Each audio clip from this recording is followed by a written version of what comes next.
سلام زينات، اليوم جيتكم بحلوة بزاف شابة بنينة. يعني هو كاطو ساك القهوة تاع العصر ولا تاع الصباح. هذه الحبة درت لها كما كتشوفوا شوكولا، الحبات الاخرين خليتهم هكذا.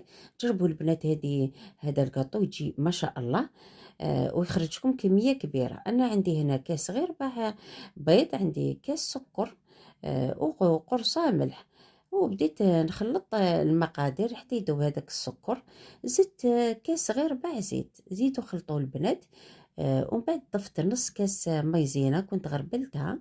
زدت خلطت الخليط، ومع التالي زدت لها مغرفه كبيره لافاني باش تقعد هذيك الريحه تاعها تعبق. وبديت البنات نزيد في الفارينه اللي كنت غربلتها مع 10 غرامات خميره تاع الحلوى معناتها ساشي. بيدي يعني لا ينفدك. العجينه هنا خلوها شويه طريه البنات باش نقسموها على زوج.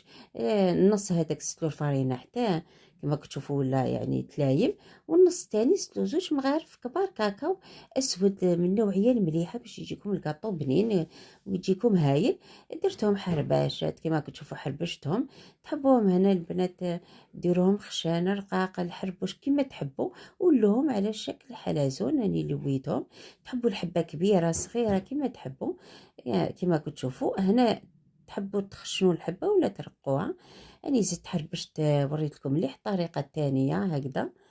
يعني ولا جاتكم الطريقه الاولى واعره جربوا هذه الطريقه. لووهم هكذا وديروهم في السنيوه. كنت سخنت الفرن على 180 درجه، دخلتهم يطيبوا وخرجتهم يجوا هايلين البنات. جربوا هذه الوصفه وتخرج لكم كميه الله يبارك. وبصحة